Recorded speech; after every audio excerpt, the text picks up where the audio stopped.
right. Welcome, everybody. This is the C-DEBI Network Speaker Series, and I'm Victoria Orphan from Caltech. And it's really my great pleasure to welcome Dr. Julia McGonigle, who is currently a NASA postdoctoral research fellow with Dr. Beth Orcutt at Bigelow Laboratory of Ocean Sciences. And Julia comes to us from Billy Brazelton's group at the University of Utah, where she did her PhD working on the Lost City hydrothermal vent systems using metagenomic tools to try to understand the microbial communities that inhabit the chimneys at this system that's fed through water-rock interaction between the ultramafic crust and the fluids that pass through there. And she's been particularly interested in one of the simplest forms of organic carbon, that is formate, that's produced in these systems and how they're used by microbial communities at this spectacular hydrothermal vent ecosystem. And so her talk today is going to tell us about a group of Chloroflexi that are found in this ecosystem and how they're interacting with formate. And I think at the end is going to tell us a little bit about her more current work with Beth, looking at the fluids that are coming out of this hydrothermal vent system. Now, some of her mentors have commented and praised Julia's abilities as a scientific communicator. And not only has Julia been actively engaged in talking to us within our own little science bubble, but also has been very active at trying to communicate science to the greater community at large. And this ranges from doing talks at museums to doing sort of impromptu grocery store symposia, which I want to know more about, and actually even talking to some of the incarcerated populations in local prisons. And I really admire that effort, and she is praised at being an amazing speaker. So I think we're in for a treat today, and welcome you, and I'll turn the floor over to you. We're going to use the chat for questions at the end, so please go ahead and put them in there, and I'll monitor the chat, and we'll leave about 15 minutes at the end for discussion. So take it away, Julia.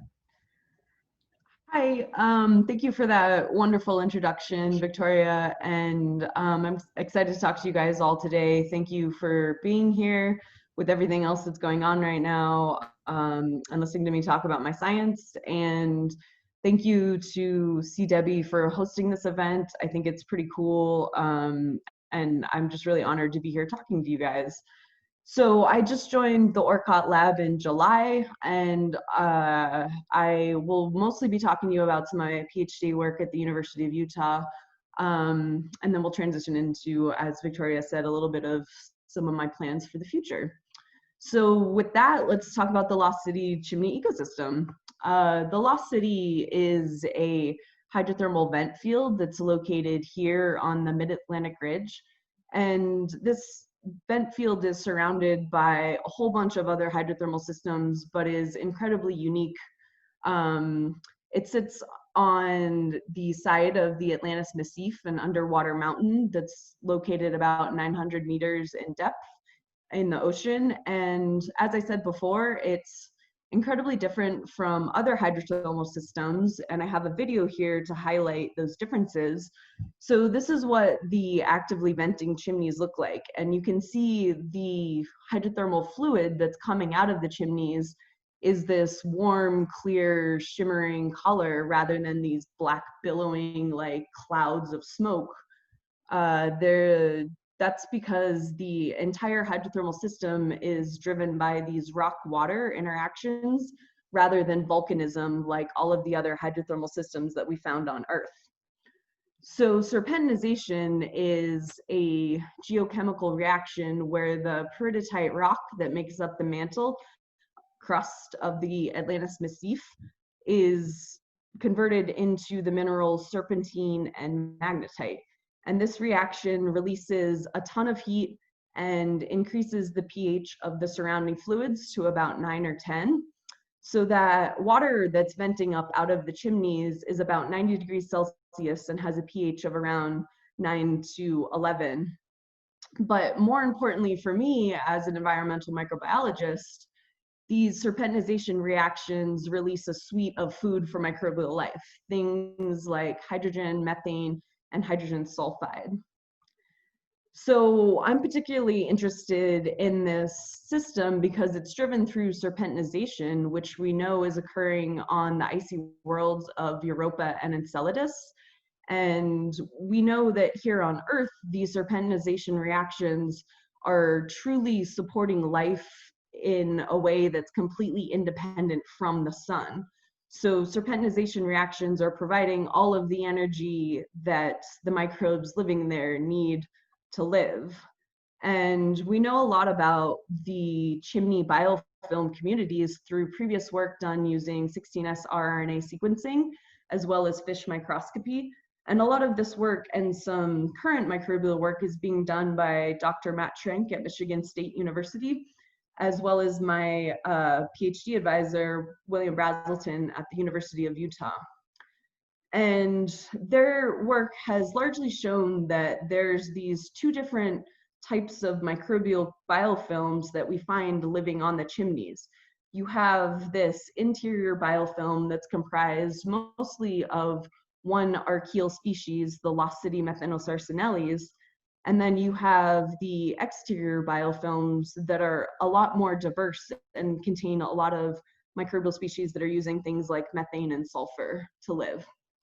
So I'm going to kind of build up this cartoon image of the lost city because I really think of these interior and exterior as two very different types of environments, both fueled ultimately by stuff in the serpentinite-derived fluids.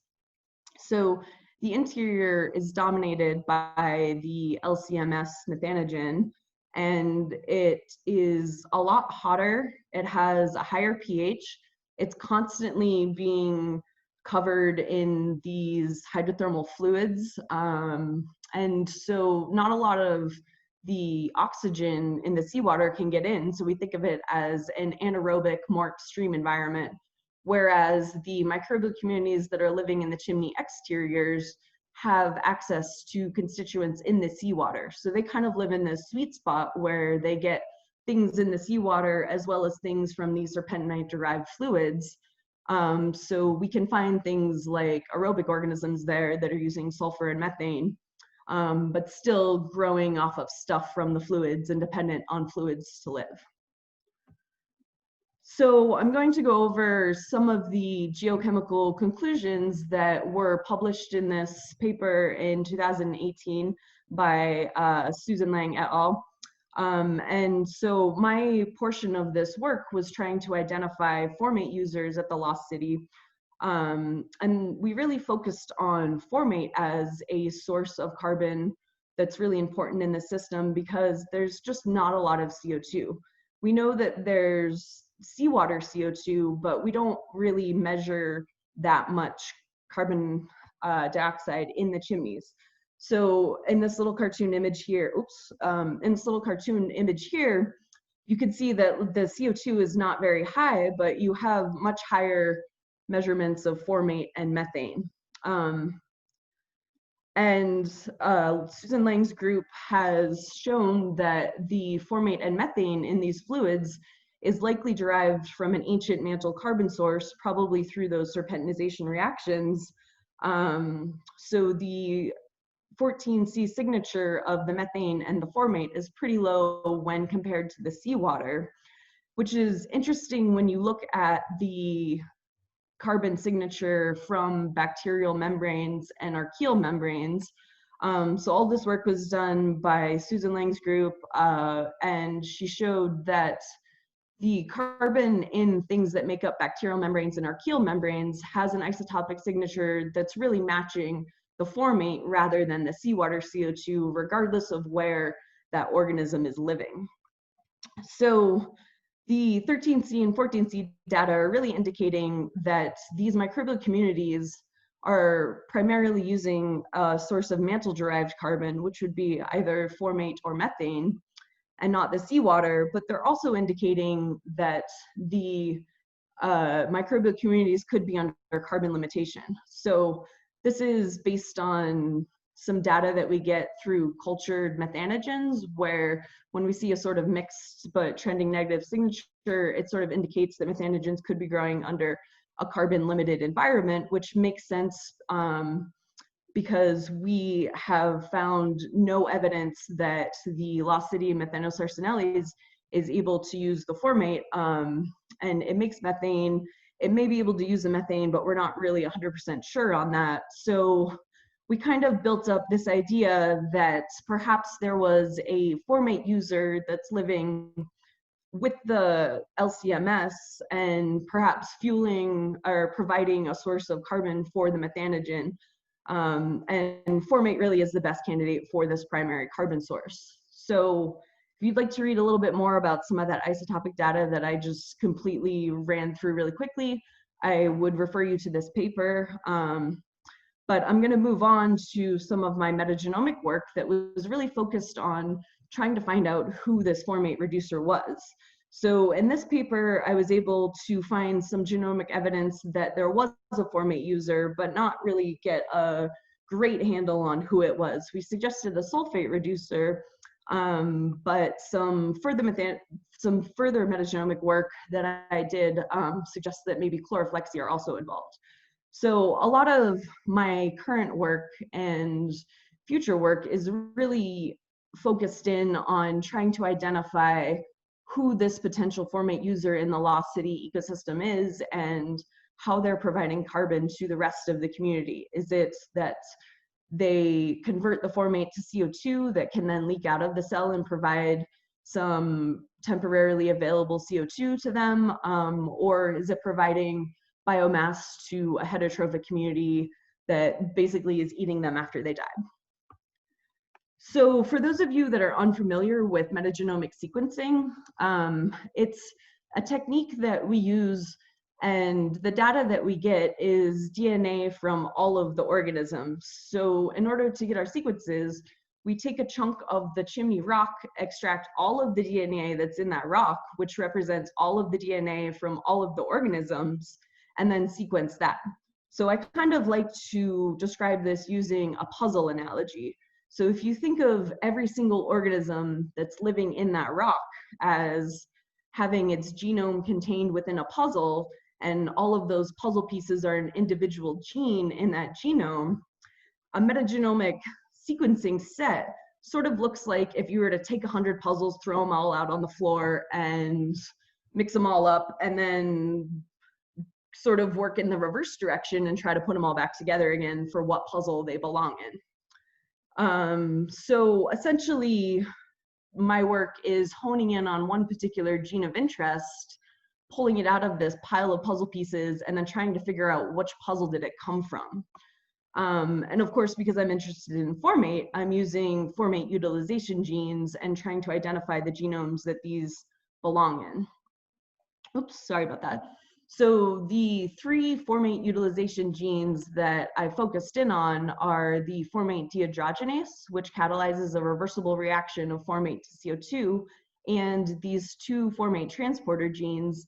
And I'm focused in on the formate transporter genes because we know that formate can't passively enter a cell. It needs to actively be brought in. So if you're trying to say that an organism is using an extracellular source of formate, it's got to have a way to bring that into the cell and then convert that into CO2 that can be fixed if you want it to be growing autotrophically from formate. So when I looked at my metagenome created from a chimney sample, I found this particular chunk of DNA that was pretty exciting. I have this formate dehydrogenase gene that's directly adjacent to a formate transporter gene. And I went backwards and tried to take the genome that this chunk of DNA was in and refine it and build up a complete metabolic map of what this Chloroflexi bin or MAG was able to do. So I was able to refine this entire genome to about 70% completeness with 4.73% contamination and build up this metabolic map of all of the genomic potential that I could find in that MAG. So today I'm going to walk you through the genomic evidence for carbon sources for this Chloroflexi, address autotrophic and heterotrophic growth, if it can make its own fuel or if it has to scavenge it from the environment. We're going to go over a little bit of bioenergetics of this cell. And then lastly, because I'm an environmental microbiologist, I want to know what is the context of all of this genes in the lost city environment. So we'll start with carbon. So I was able to find a complete forward TCA cycle in the MAG, which indicates that this Chloroflexi is able to grow heterotrophically. I was also able to find evidence that it could use acetate to feed into that forward TCA cycle, which, if you'll remember when I talked about carbon concentrations, acetate is available at low amounts. But also, I was able to find a carbon fixation pathway. So here in the corner, you'll see I have the Formate transporter, which allows the Formate to come into the cell, and then the FDH, or the Formate dehydrogenase, can break apart that Formate, strip electrons from it, and convert it into carbon dioxide, which can then be fixed through the reductive pentose phosphate cycle using the enzyme Rubisco. This enzyme is a pretty oxygen sensitive enzyme, and sometimes under carbon limitation, certain organisms will create a structure known as a carboxysome that serves to sort of sequester the Rubisco enzyme away from the rest of whatever stuff is happening inside of the cell. And this allows it to concentrate CO2 around the enzyme, but also sort of sequester it away from any oxygen that might be around that will inhibit it. So I was able to find genomic evidence that the lost city Chloroflexi is doing this, suggesting that it could also be living under some sort of carbon limitation. So the carbon sources that there was genomic evidence for are formate, acetate, and carbon dioxide. And because it has that pentose phosphate cycle, it could grow autotrophically and fix carbon through that. But also it has the forward TCA cycle, which suggests that it's capable of heterotrophic growth. In addition, I found evidence for multiple sugar transporters, indicating that it's able to scavenge whatever carbon could be around from the environment. So it's looking to me like this Chloroflexi is able to sort of grab all of these different carbon sources around and could be under carbon limitation. Okay, so what about the bioenergetics of the Chloroflexi? We'll talk a little bit about the electron transport chain.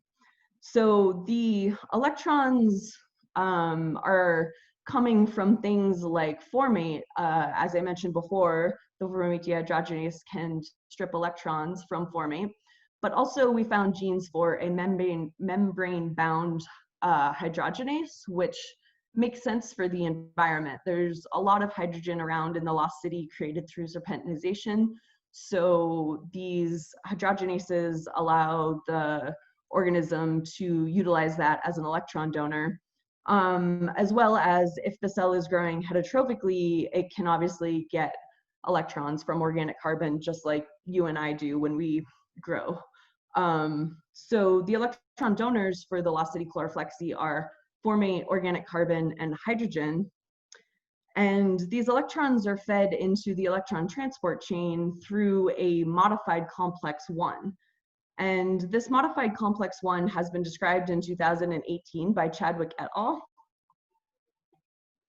And essentially, it was proposed to be an adaptation in organisms that live in an alkophilic environment, such as the lost city. And what it does is incorporate this additional NuOM subunit into its structure, which allows for one more proton to be translocated with every reaction cycle. So essentially it's a way for an organism to get just a little bit more bang per buck and get just a little bit more of a proton gradient with every single reaction cycle that it's undergoing. So I believe that this thing is present in the lost city genome because of two different lines of evidence. The first being that I found two new OM genes in the MAG, one of which clustered into this clade right here with other chloroflexes for the first subunit, and the second one clustered into this clade right here for the second subunit. And so Chadwick et al. Described in his paper where that these additional subunits are really phylogenetically distinct, and my gene was clustering with them along with other known chloroflexi that have this. So that was a pretty good line of evidence for me. In addition to the gene order on my contig, Chadwick described that the chloroflexi that he was seeing this complex in had a particular gene order that was unique for them. And the gene order of everything for this complex that I found in the MAG matched along with what he suggested chloroflexi that have these contained in their genomes. So ultimately, these electrons end up at going to a polysulfide reductase, which uses polysulfides as the terminal electron acceptor. So overall, the electron transport chain looks like electrons coming in from Formate, organic carbon, and hydrogen, and the terminal electron acceptor that the velocity chloroflexi are using is likely polysulfides, which we know are constituents of the hydrothermal fluids. So what about the environmental context of all of these genes? I was able to find a few things that indicated that it could be anaerobic or at least oxygen sensitive. Aside from the ribisco gene, there is a CODH ACS complex, an aldehyde ferredoxin oxidoreductase, and then anaerobic forms of these two genes, the glycerol 3-phosphate dehydrogenase, as well as the sulfatase maturase. And then when we look at this picture that I've kind of built up about carbon sources and electron donors and acceptors, we can see that it's pretty clear that the chloroflexi is reliant on things that are in those venting hydrothermal fluids. Things like formate, hydrogen, and polysulfides would allow it to grow autotrophically in the chimney ecosystem. And then some other things that we can gain about the environmental context of these genes are that it could be living in an environment where CO2 is a bit limited. This is suggested by the presence of the carboxysome. It has the ability to sequester carbon away because it has a gluconeogenesis pathway. It can store its fixed carbon as glucose that it can then break down later through the forward TCA cycle. And then it can scavenge carbon from the environment too, as indicated by the presence of these sugar transporters in the genome. It could perhaps be having some modifications to a more extreme alkophilic environment. Things like that modified complex 1 suggest that to me, as well as the fact that we found a lot of genes that were closely related to some of these other anaerobic thermophiles. So all of this information led me to hypothesize that the velocity chloroflexi is likely living with the LCMS. And so, as I mentioned before, previous work has shown that these interior biofilms are mostly comprised of this LCMS species. And it's a little bit perplexing because this LCMS species cannot use formate directly. So the chloroflexi is a good candidate that can take the formate, convert it into something like CO2, and then give it to the LCMS. And so also as part of this work, I was able to obtain a representation of the LCMS genome in a MAG that was about 84.87% complete with 5.26% contamination. And I forgot to mention this earlier when I talked about completeness and contamination with the chloroflexi, but these values are coming from a program called CheckM. And how we assess completeness and contamination is by presence or absence of these single marker copy genes that are known to be present in everything that we've cultured so far. And so we can look at whether our genome has these or doesn't have these or has multiple copies of these, and then obtain estimate of completeness and contamination from that. So, so to get back to the Lost City methanol sarsinales, we have not found genomic evidence that it is able to use Formate, but we have found genomic evidence that it's able to make methane using things like acetate, CO2, and methanol. Additionally, we found genomic evidence that it can convert nitrogen into a more biologically available form, and then perhaps supply nitrogen to the rest of the community. So all of this sort of builds up this picture that the Lost City LCMS is a methanogen. Like other methanogens, it's probably a strict anaerobe, and it's capable of nitrogen fixation, which is a really important ecological role for things, because it can then perhaps supply nitrogen back to the rest of the community. So we're kind of building up a little bit of picture of how all of these different organisms are working in the chimney ecosystem. And this is all summarized in this paper that I published in Applied Environmental Microbiology. But essentially, we identified this Chloroflexi as well as another organism that I don't have too much time to talk to you about today. But the sulfurovum, we think, is living in this more mixotrophic kind of outside chimney environment, while we think the Chloroflexi could be living alongside the LCMS and crucial in converting Formate into things like CO2 that's temporarily available for the LCMS, or potentially feeding some of the heterotrophic community members outside the chimney. So if you'd like to read up a little bit more about that, I would refer you to this paper. But for the rest of my talk, I'm going to be transitioning into work that I will be doing at Bigelow with Beth Orcott. So this work will be focused on fluids rather than chimneys at the Lost City. So I was fortunate enough to be a part of a cruise to the Lost City that happened in 2018, led by Chief Scientist Susan Lang, who is pictured here in front of this incredible instrument that we use to sample hydrothermal fluids. So this is the hog sampler, and it was designed to be able to sort of poke around in these chimneys with attached to this nozzle, you can put a temperature probe, so we can kind of move it around and find where the hottest, best site is, and then collect fluid into these chambers, which we set up a number of experiments to try to get at biological activity. Some of the chambers were spiked with a 13C formate. Some of the chambers were spiked with 13C bicarbonate. We did some RNA type experiments on them. And then some of them were just collected with water so that we could do various different types of analyses and measurements on the water. And so my portion of this work is really largely focused on getting at activity in the subsurface. So the idea is here that we can use the fluid coming up out of the chimneys as a window into the subsurface and try to understand what microorganisms are doing in the subsurface and try to find a way to measure their rate of activity and try to figure out if there's particular genes that are allowing them to survive in these extreme conditions in the subsurface. And so a lot of this new work is really driven by two hypotheses.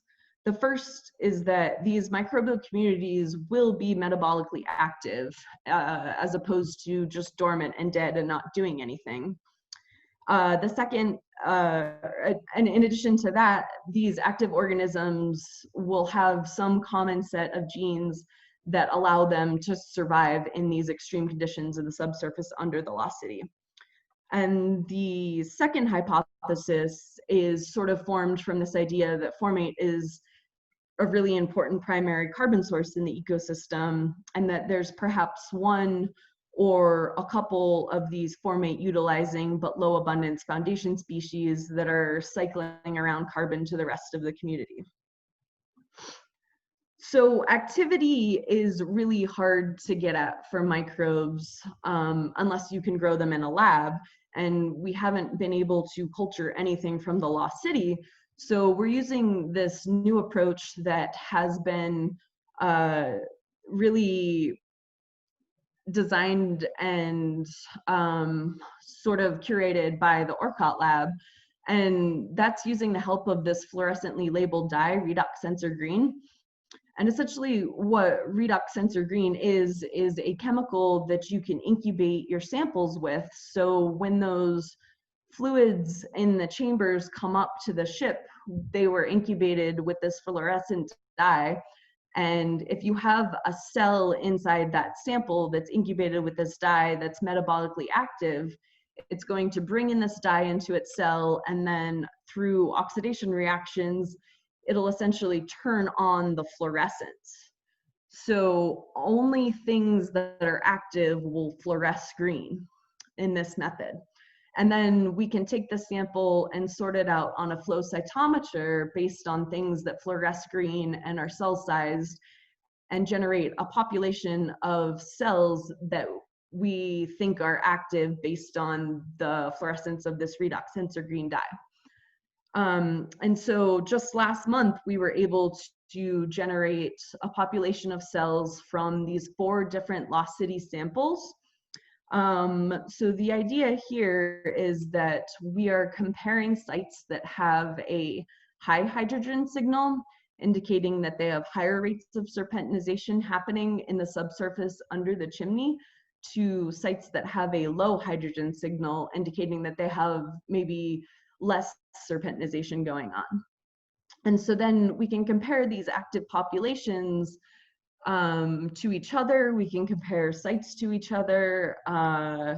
And of course, as you can see on the top of my slide here, all of this was just generated last month. So I can't really give you any of those comparisons, unfortunately, but just tell you to stay tuned, that this is future work, hot off the press, that I'm really excited to dig into. Another thing that we can do with all of this data is compare, for this particular site, Calypso right here, the active population, which this is a plate generated by the Single Cell Genomic Center at Bigelow. So we can compare this population of single cells to a population of single cells that we've already generated with non-activity-based sorting methods. So we generated this population roughly a year ago and looked at what the taxonomy of all these single cells we obtained were. And I noticed right away that there are a bunch of Chloroflexi single cells that we got in the fluids, which was obviously pretty exciting to me based on all of the Chimney metagenomic work that I've done that identified Chloroflexi as a potentially important keystone species in that chimney interior. So right now, a lot of my work is using these single cell Chloroflexis and just looking at how they all compare to each other. So I was able to build this large phylogenetic tree using just general Chloroflexi reference sequences downloaded from NCBI, as well as my Chimney metagenome, which you can see are up here, pretty far away from these fluid Chloroflexi that I'm finding. So this was kind of interesting to me. Right away, we know that the Chloroflexi in the fluids are probably pretty different from the Chloroflexi in the chimneys.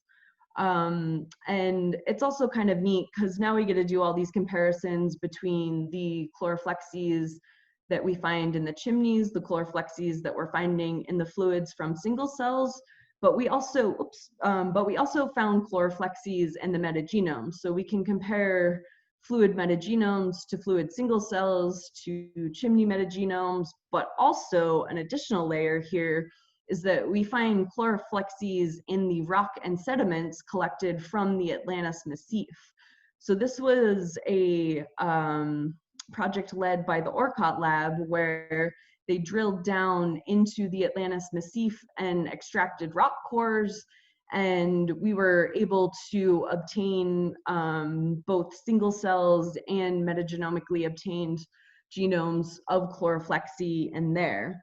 And so right now, what I'm doing is just looking at all of the differences between these things and trying to see if any of these Chloroflexi are specific to Chloroflexi that, say, we find in the ocean, like these reference sequences right here, or Chloroflexi that we find in other subsurface environments, like Crystal Geyser right here, or some of these rifle mine Chloroflexi that have been deposited in reference databases. So I don't really have too much to say on that other than stay tuned for more information on how all of these Chloroflexi of the greater Lost City metropolitan area are related. Hopefully we'll find some more genomic evidence that indicates that, say, some of these ones right here that are grouping with the subsurface have genomic adaptations that are allowing them to live in the subsurface, and that our Lost City Chloroflexi have genes they're shared with Chloroflexi in subsurface environments from across the globe.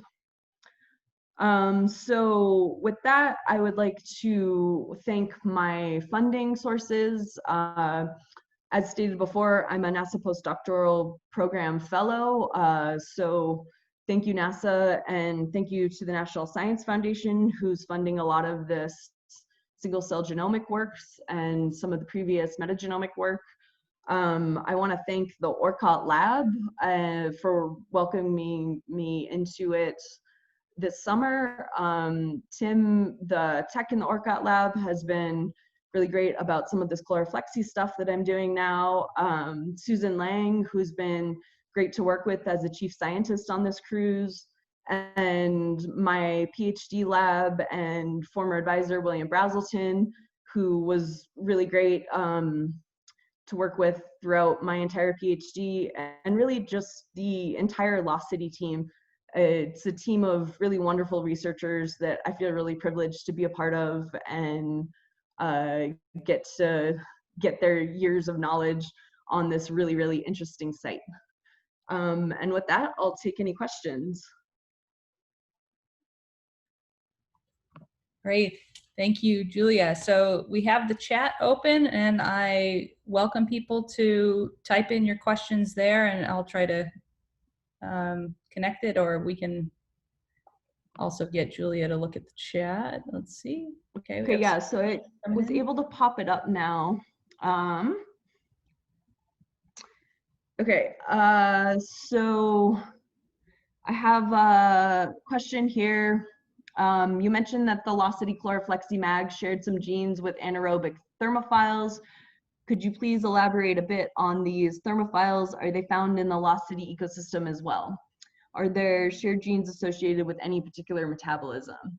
Yeah, so I guess I'll kind of break those down a little bit. So we don't find any of these other things that they're shared with in the ecosystem. They're things that are pulled up through various annotation programs and blast searches on key genes and pathways. So some of the genes that are in that reductive pentose phosphate pathway are shared with other thermophiles. So that would be a particular metabolism. Some of the genes and some of those energy complexes in the electron transport chain were shared with that. And just kind of in general, some of these anaerobic Chloroflexi were popped up a lot in all of my annotations. So hopefully that sufficed for that. I'm gonna scroll down to the next one. So this next question, how unusual is it for an organism to be able to incorporate acetate, CO2, or methanol, but not formate, which is of similar size and structure?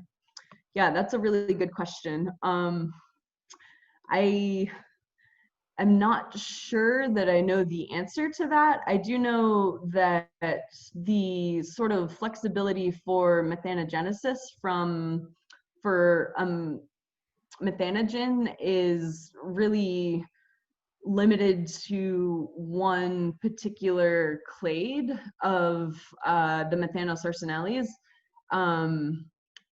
for Formate, but so there are other methanogens that can use all of these things. There are some methanogens that can use just acetate, but not CO2.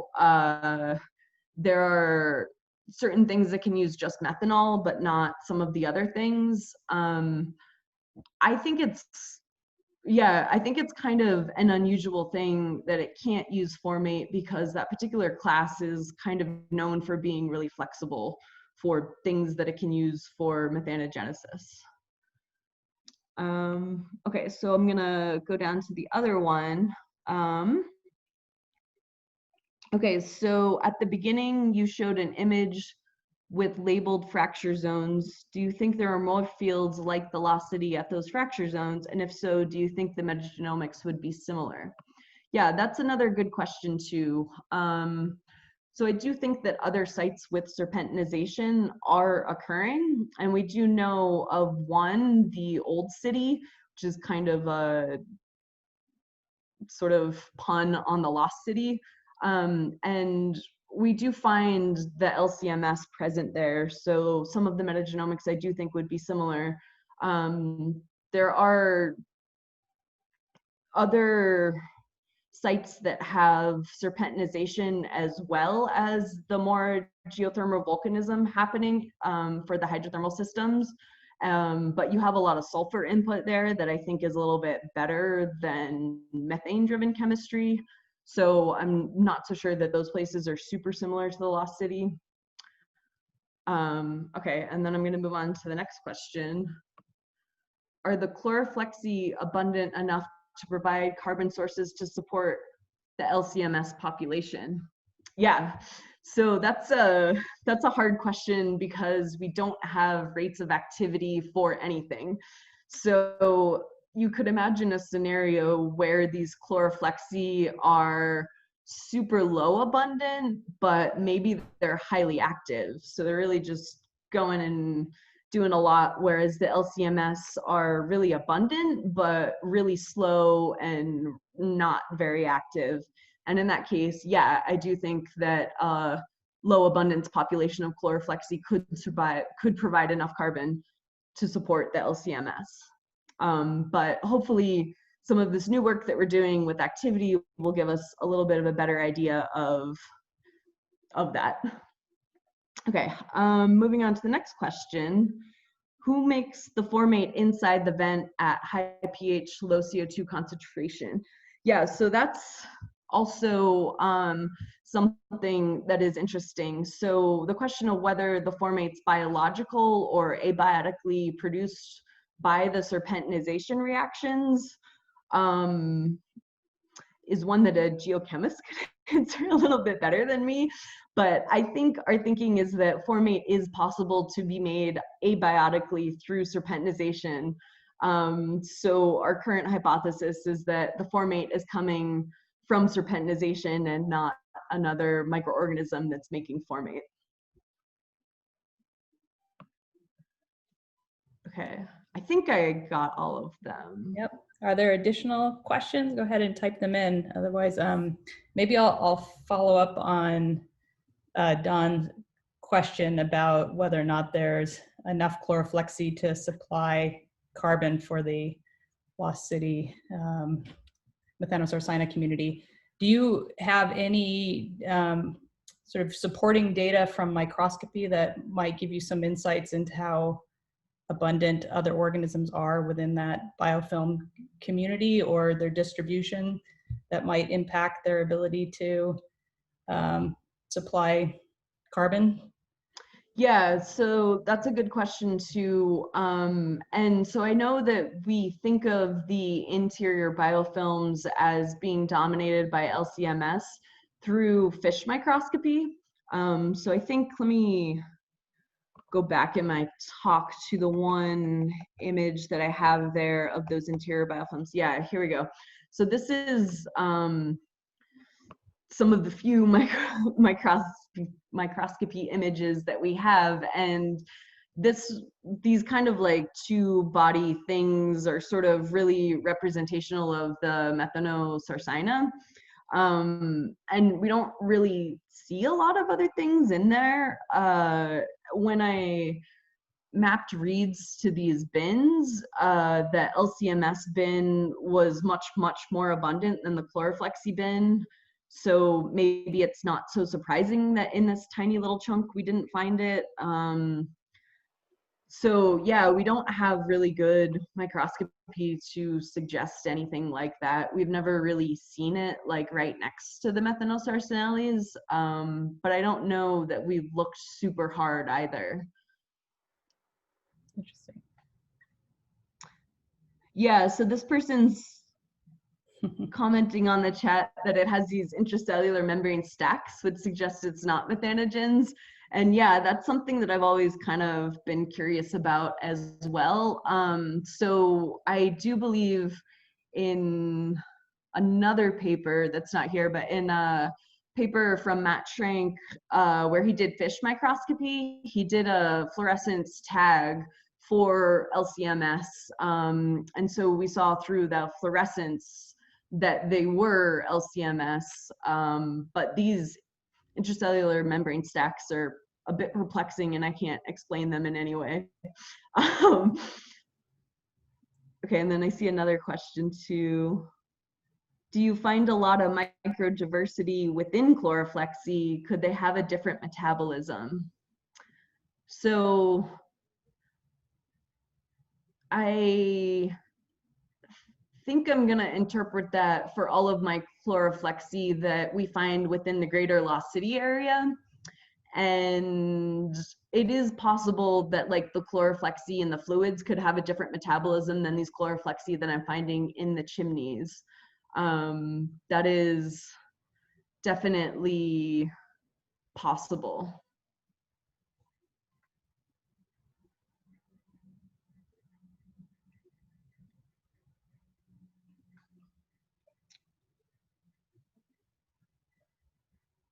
Okay, so we have this other question. How is formate made? You still need a carbon source to make formate, and CO2 is excluded at pH 9. Yeah, so I can't really answer that so much because I'm not a geochemist, and if I tried to, I know that it would just be wrong. But I would refer you to Susan Lang's paper. I can throw it up, that I mentioned at the beginning, as I know that the geochemistry of it is addressed in here, or perhaps if someone who's much more knowledgeable about geochemistry than me, and these things. Yeah, so I think the idea is that it can be made from something in the system, and there's been lots of work on this. Yeah, sorry, it's not my forte at all. I'm a terrible chemist, honestly. So, but I will refer you to this paper, and hopefully that's satisfying enough to you.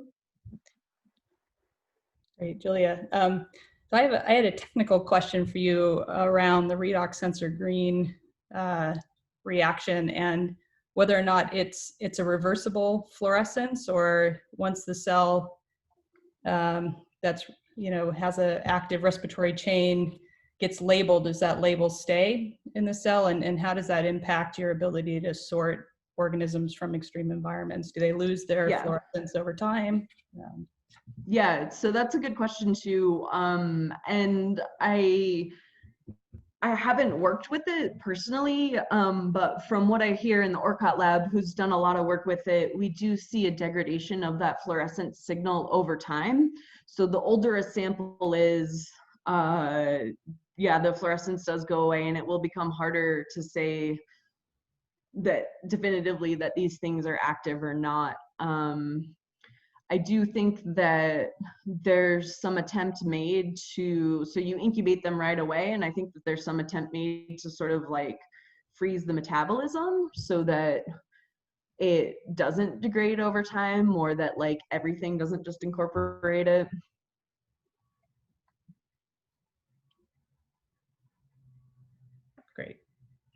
Okay, so there's a comment here from somebody that suggests that it's fluorescence bleaching and not due to deterioration of the dye by enzymes, which, yeah, that could be a good point too. Yeah, we just do see the signal kind of gets lost over time.